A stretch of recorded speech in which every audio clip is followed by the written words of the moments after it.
Everyone thinks they know Donald Trump. Trump, the real estate mogul. Trump, the reality TV personality. Trump, the politician. But do you know how it all started? How Trump actually became Trump?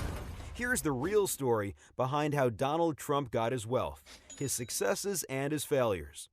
The story started well over a century ago with Donald's grandfather, Frederick Trump. You see, real estate runs deep in the blood of the Trump family, and Frederick was actually the first Trump to own a hotel. During the famous Klondike Gold Rush in Canada, Frederick owned an inn and restaurant that served gold miners.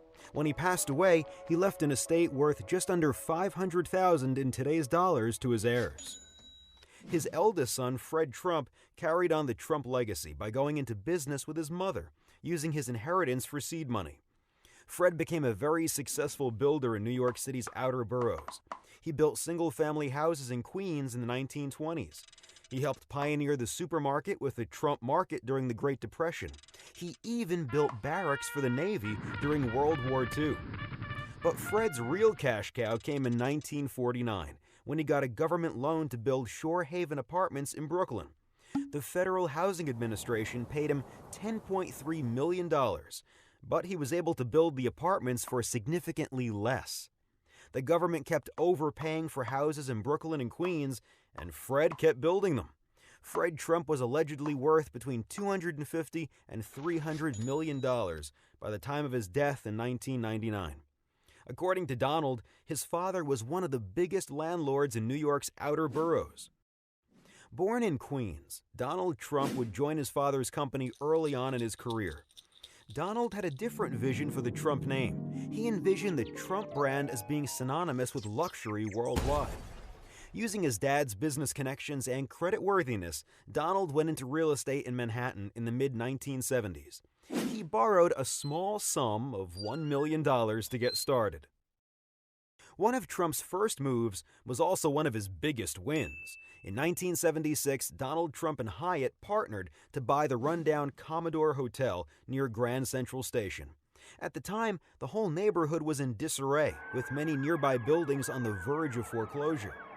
Trump negotiated contracts with banks and the city in an effort to fund the hotel and rejuvenate the area.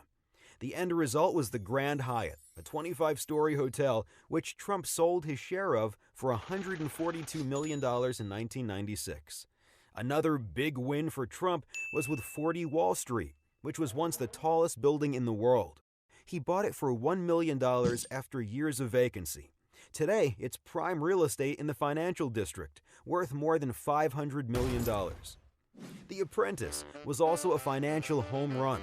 As the show's host and executive producer, Trump raked in $1 million per show for a whopping total of 185 episodes. But like many businessmen, Trump's career also had its share of failures. Donald's biggest failure may be his ill-fated venture into casinos in Atlantic City. The bleeding started in 1988 when he acquired the Taj Mahal Casino.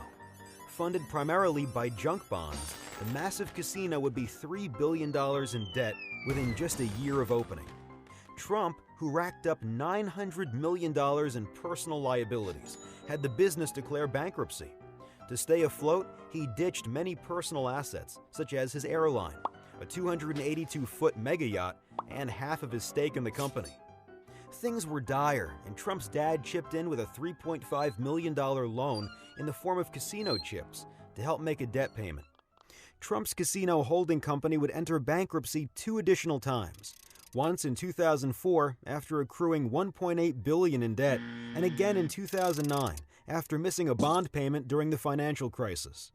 Each time, Trump's stake in the company fell. While 3 of Trump's 4 bankruptcies involved Atlantic City casinos, he has also struggled in other ventures outside of real estate. Trump Airlines, Trump Vodka, Trump the Game, Trump Magazine, Trump Steaks, and Trump University were all destined for failure. Trump Mortgages was launched in 2006, right before the real estate crash, and it also imploded. According to Trump's campaign, he is worth in excess of $10 billion. However, he has been accused of artificially inflating his net worth. Forbes and Bloomberg News both have drastically different estimates of his wealth. Using the middle-of-the-road figure from Forbes, here is how Trump's wealth breaks down. About 7% of Trump's net worth is in cash and liquid assets, such as investments. 8% is in golf courses, and 4% is in his toys, such as his helicopters, penthouse, or a Boeing 757. The majority, however, is in real estate, with Manhattan properties alone making up about half of his total portfolio's value.